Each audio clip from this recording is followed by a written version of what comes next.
an honor and a pleasure for me to be with you tonight. I think the only thing to make tonight better is if I were sitting out here listening to Shane. He's one of my all-time preachers, all-time favorites. I just love his heart and his ability to connect both logically and emotionally with people. So I miss him. I know you do too. But you called Rent a Preacher and they sent me. And I'm glad to be with you. Our brother had a reading for you, and I want you to go back to that. It's in 2 Samuel chapter 21. And I'm sure when he read that, you probably thought, what in the world is that story about? That's a strange reading for us. But it was meant to be just a kind of a teaser for you. So let me remind you what was read, and then let's go further into the story this evening together.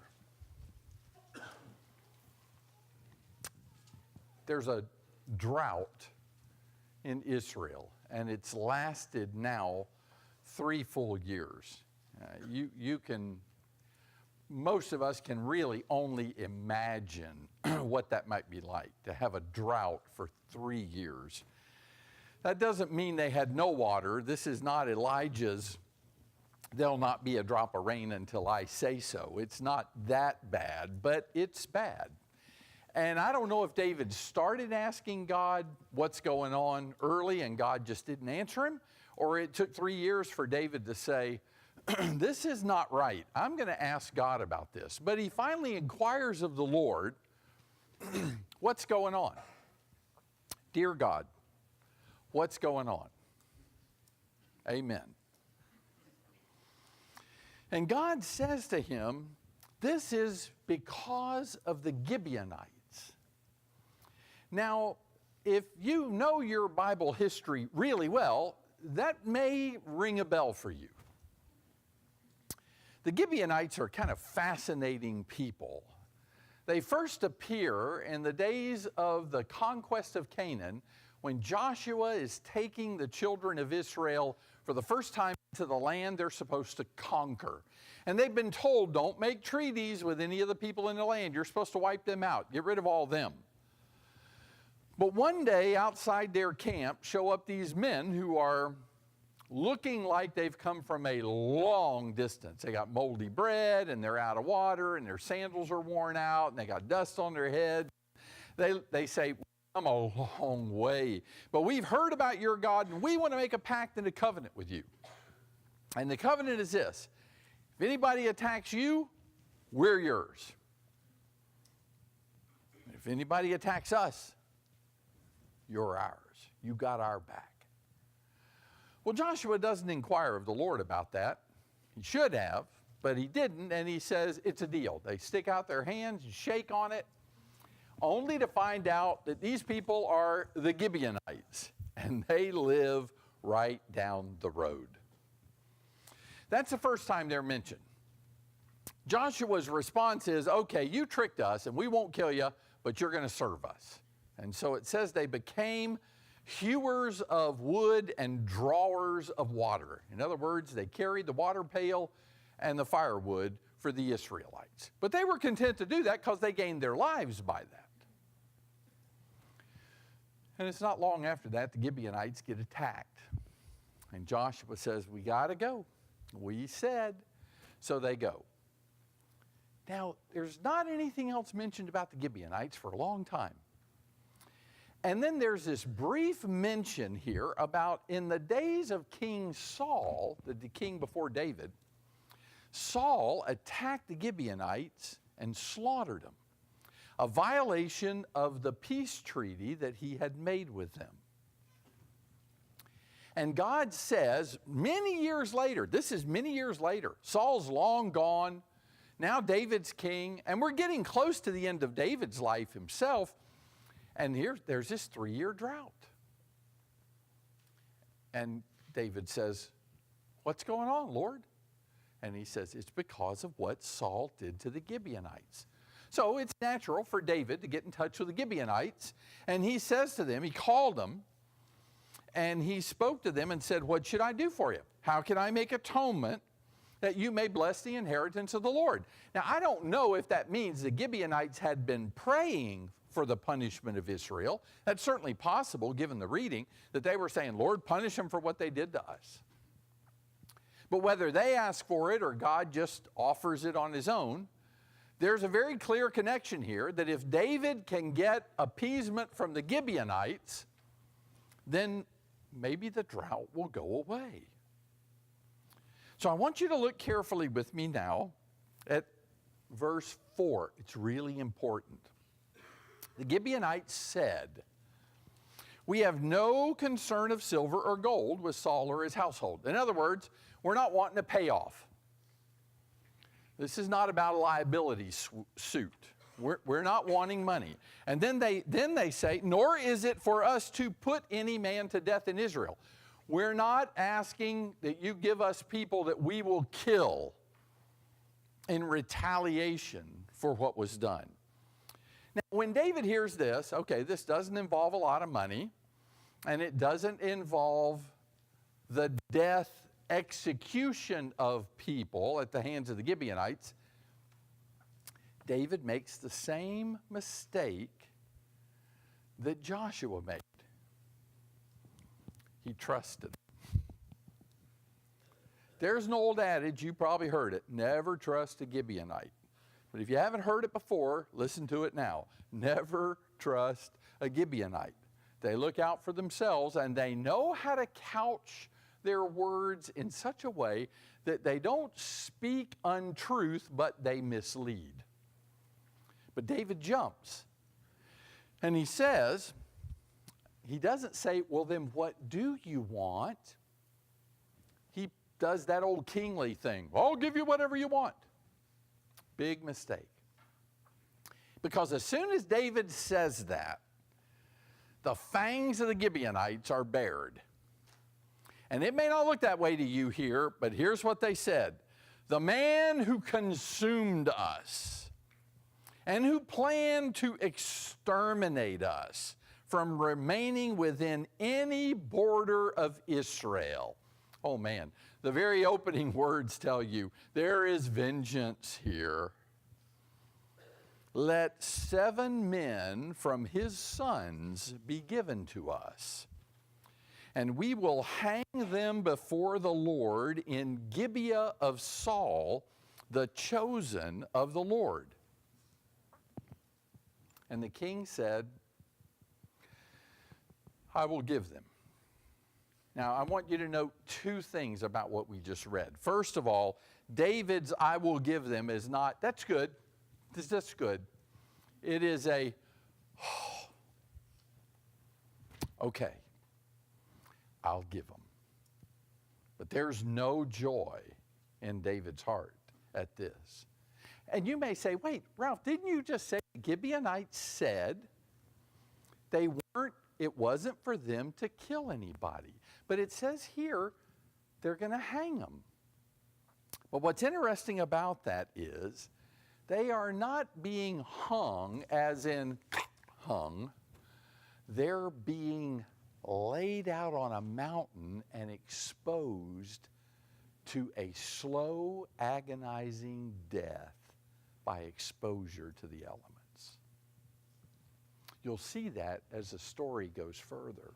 This is the same word, this hanging them on the mountain, is exactly the same word that's used of Saul himself when he died at the hands of his sword bearer, spear or shield bearer, and the Philistines took his body and hung it on the wall.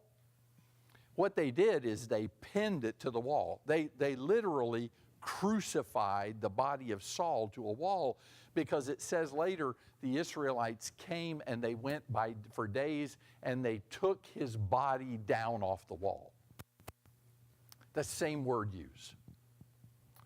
So if I understand this text, what the Gibeonites say is, we're not killing them.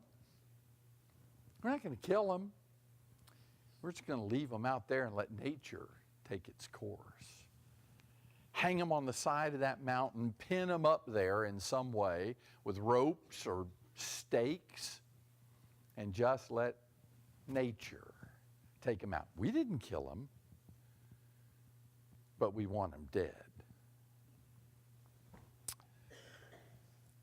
The next verse says that the king spared Mephibosheth, that's the son of Jonathan, Saul's son, that's Saul's grandson. And the word here for sons of Saul is actually descendants of Saul.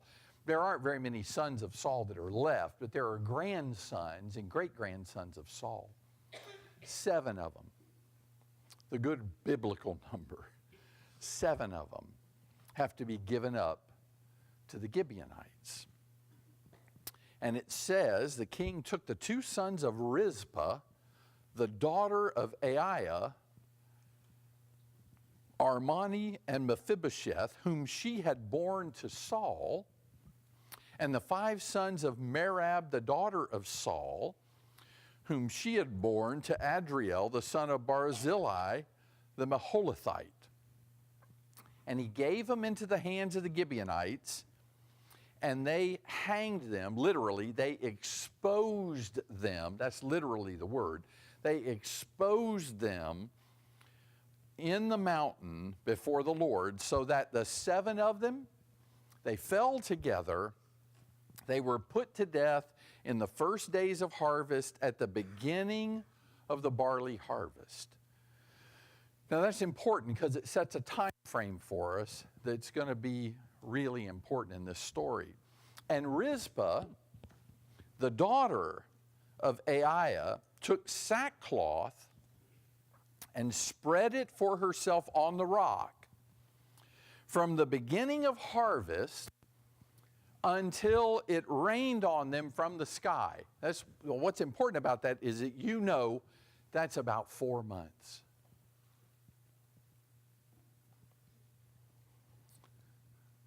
For 4 months, this woman put herself out there on the side of that mountain on a piece of sackcloth on the ground of that mountain. And the reason now is given why she did that. She allowed neither the birds of the sky to rest on them by day, nor the beasts of the field by night. You know what she's doing? She's just protecting the dead bodies of her son from the ravages of the scavengers. That's all. They're not alive. She's not keeping them alive. They're dead. And she can't take them down because the Gibeonites put them up there. And David gave them into the hands of the Gibeonites. But this woman, for 4 months, 4 months, sits on the side of that mountain. And by day, when the buzzards come, she waves them off of the bodies of those boys. I want you to imagine what those bodies are starting to look like after the bloating of the sun and then the deflation of those bodies and the skin beginning to wear off of them. And she's waving off the birds by day. And at night, here come the jackals and the small animals. And they're wanting those bodies. And she is waving them off by day and by night. Very little sleep for this woman. She's there for 4 months. And when it was told David what Rizpah, the daughter of Aiah, the concubine of Saul, had done, David went, and he took the bones of Saul and the bones of Jonathan, his son, from the men of Jabesh Gilead who had stolen them from the open square, where the Philistines had hanged them on the day the Philistines struck down Saul in Gilboa. He brought up the bones of Saul and the bones of Jonathan, and they gathered the bones of those who had been hanged, and they buried the bones in the grave of Kish his father. And after that, God was moved by prayer for the land.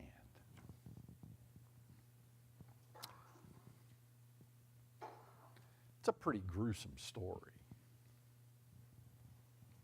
And this may be your first exposure to Rizpah. and to the story of these Gibeonites. But what I want to do for the rest of our time together tonight is to address three parties who are involved in this story and ask them this question. Why are you on the hill of Gibeah today? What brings you to this hill? And let's ask it first if they could speak of the sons of Saul. There they are, pinned to the side of a mountain, their lips blackened and cracked from exposure to the sun, their throats parched and dry. They are in the extremis of death. They are near dying, and we ask them the question, why are you on this hill today? And you know what their answer is? Because our father sinned. That's why they're there. Our father sinned. If Saul hadn't done what he did, we wouldn't be here. There wouldn't be one of us here on this hill today. Because our father sinned. I have visited our prison system, both here and in North Carolina and in Mississippi. When I lived there, I went to one of the worst prisons in the state. It's called Parchman. And in talking to the guards at Parchman and asking them, what would you say is the most common denominator, the most common element of all the prisoners that you have in this penitentiary? What would you say it is? Would you say it's socioeconomic difficulties? Would you say it's genetic disorders? And you know what they said most often? These are people who had parents who were evil, wicked people. Abusers of children, very likely abused as children. Violent-tempered men, very often the offspring of violent-tempered men. I remember doing some research that surprised me.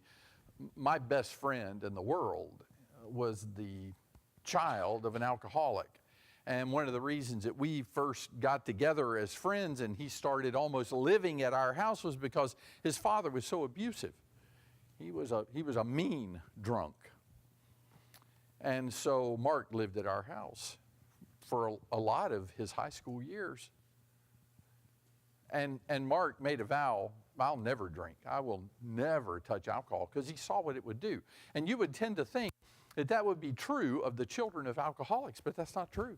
As a general rule, generally speaking, alcoholics give birth to alcoholics. That doesn't mean that it's a genetic disposition per se, but for some reason, despite the fact that they see what horrible things happen when their dads and their moms drank, the children of those who drank, drink. So let me just talk to you for a few minutes, you adults. Because what you do often has consequences for children.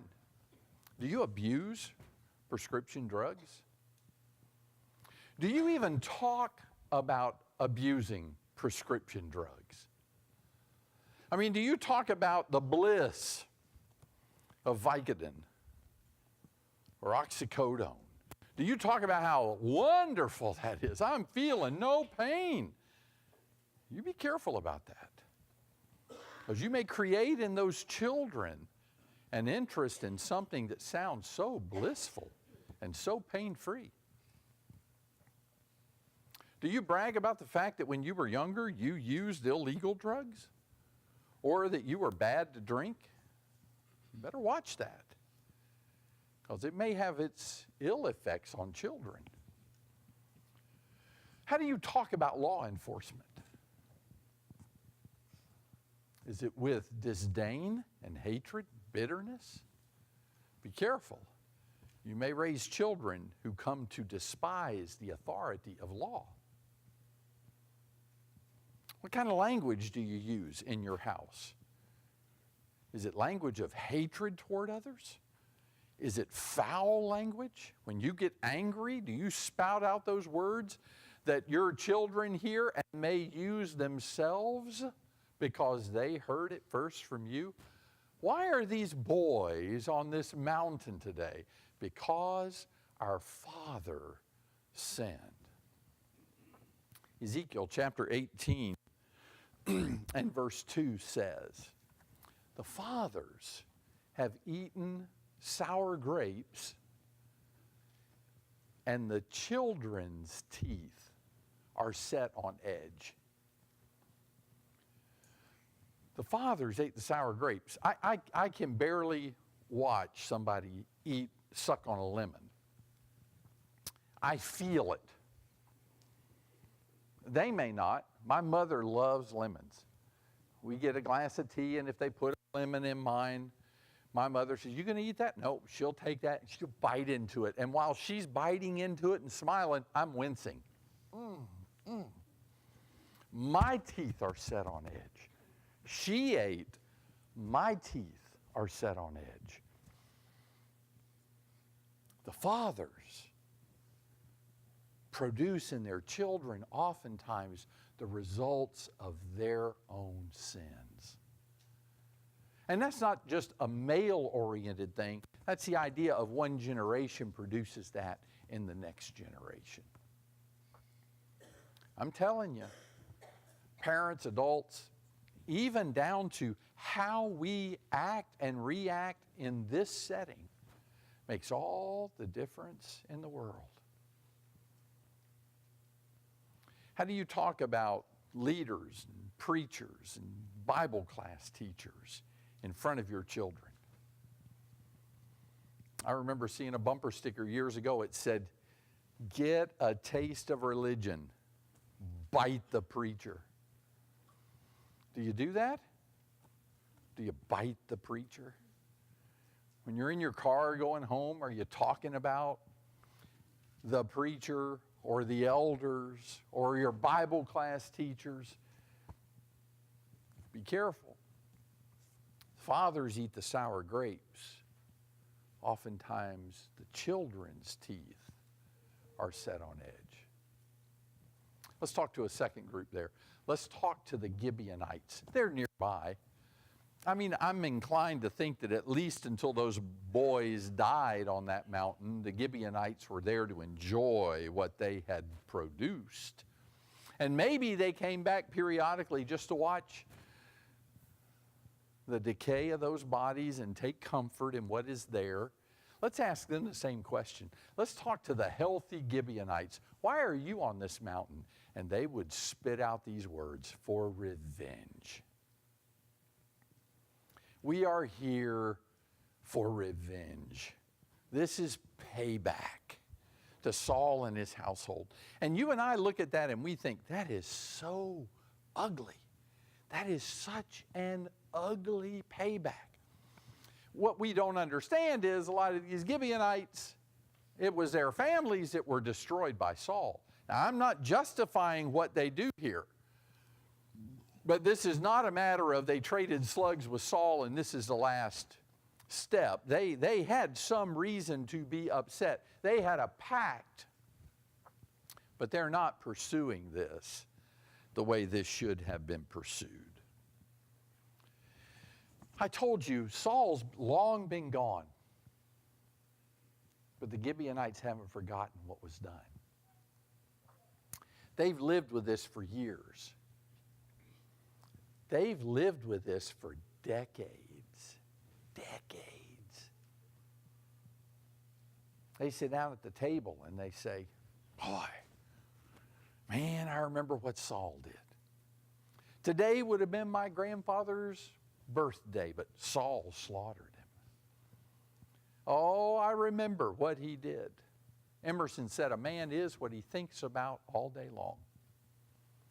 A man is what he thinks about all day long. Marcus Aurelius said, our life is what our thoughts make it. And the Bible verifies that in Proverbs 23, verse 7. In Matthew chapter 12, Jesus talks about the things that come out of us are what taint us. Why are you here? Revenge. I want to tell you something about revenge. Revenge can lead to horrible consequences for the vengeful. These Gibeonites have not been happy for decades because of what happened to them. They've nurtured their hatred. They have thought about it. They carefully plotted this. They have prayed to God about this. And when they come to David, their words are carefully offered to him so that David is sucked in thinking this is going to be okay. And then the trap is sprung. The Gibeonites have a horrible, horrible sense of revenge. And it eats at their hearts. They are not kind people. They are not happy people. I love the statement that Buddy Hackett made one time. He said, I never hold grudges, because while I'm holding grudges, the people I'm holding them against are out dancing. Oftentimes, the people that you're furious with and angry about, they're not suffering the way we are for doing those things. Listen to this statement in Romans chapter 12. Verses 17 through 21. Romans chapter 12.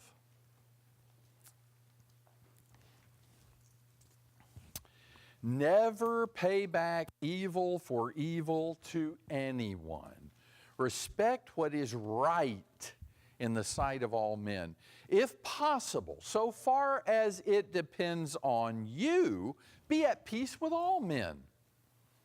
Never take your own revenge, beloved, but leave room for the wrath of God. For it is written, vengeance is mine, I will repay, says the Lord.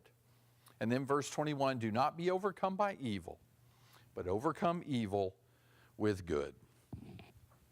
Revenge is bred of hatred, and it leads to more sin. Because let me tell you something about the Gibeonites. Not only can we hold them guilty for this horrible act against these 7 innocent sons of Saul, but you need to realize they have violated the will of God. Because by leaving those bodies out for exposure, they have violated Deuteronomy 21, verses 22 and 23, which say you were not to leave a body exposed dead overnight. You were to bury it. The Gibeonites aren't doing that. They want to see the desecration of the bodies of the sons of Saul. Now let's ask one more individual, an individual this time. Let's talk to Rizpah.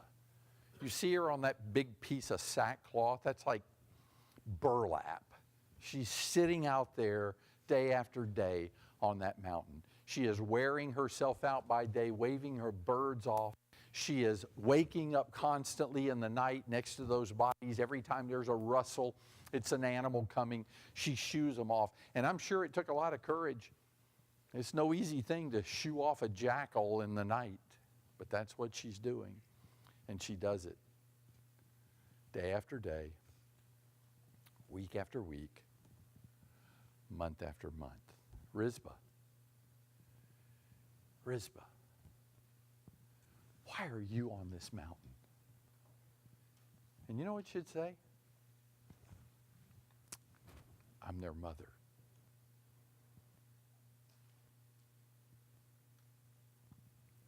It's a mother's love. I'm here because I love them. Not much I can do for them, but I can honor them. And I can love them. Today's Mother's Day. What a difference in our attitudes toward mothers and fathers. Father's Day. Go to the store. There's a rack of cards there. What do they say? There's a whole section of funny cards for dads.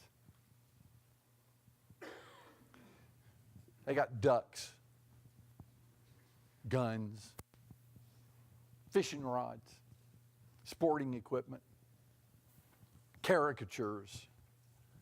It's Father's Day. Yeah, that dad, he's okay. It's Mother's Day.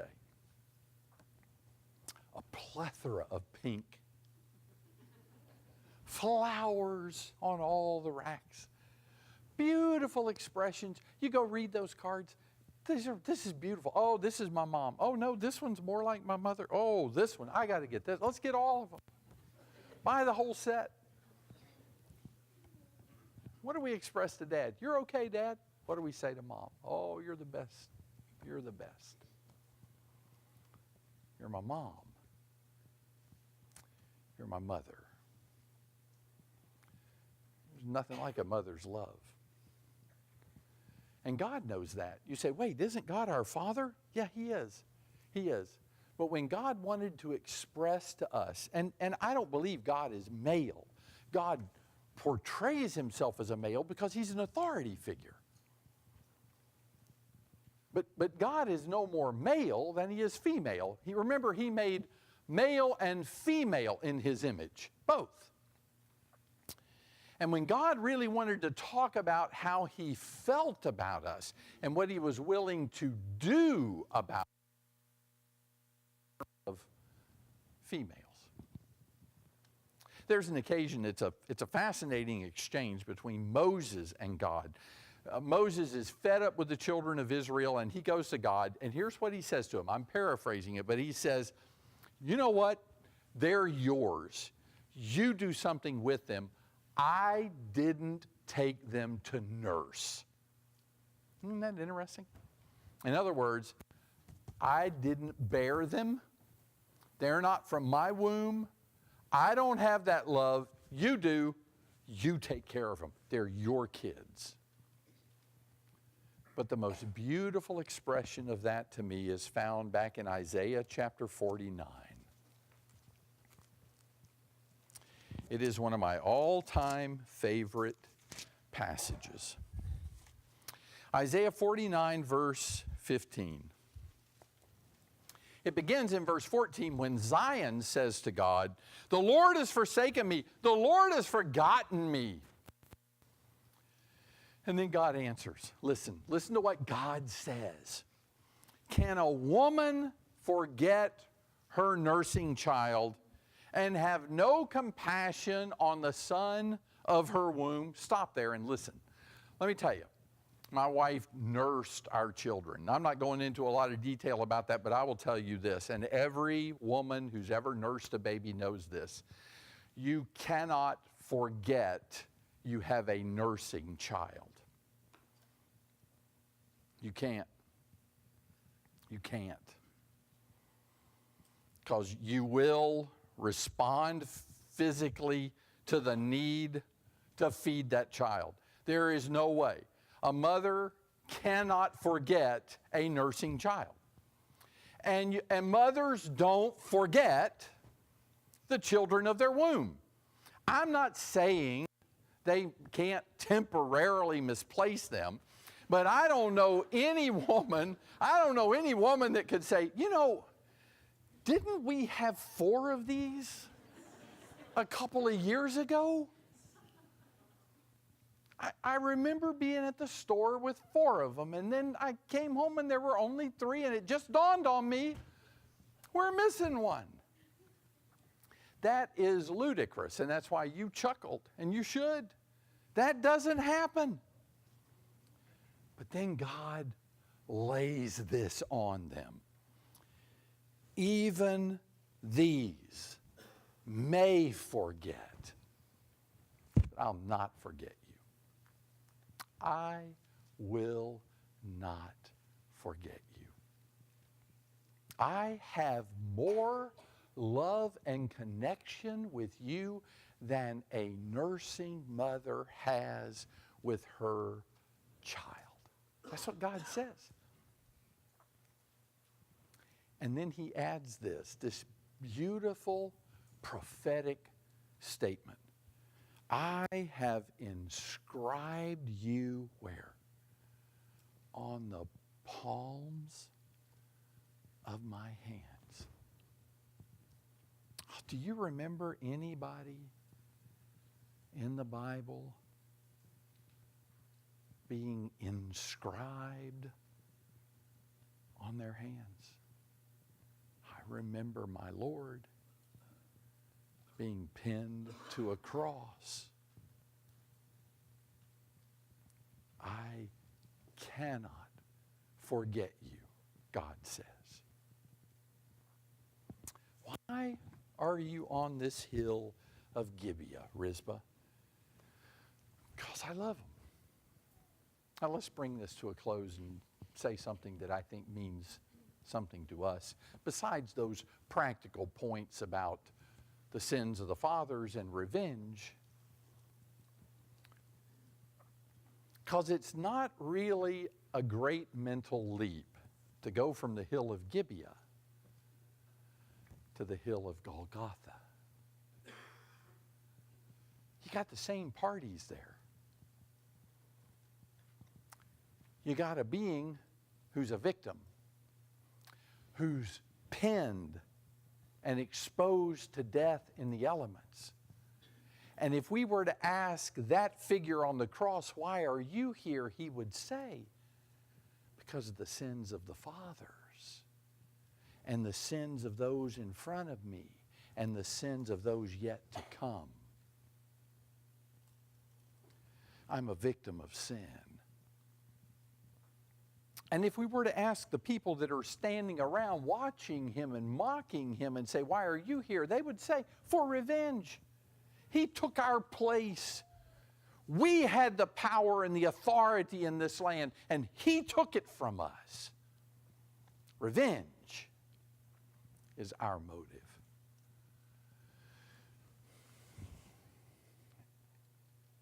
And there's a woman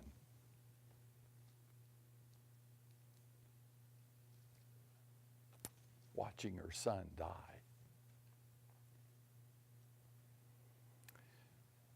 Mary, why are you here?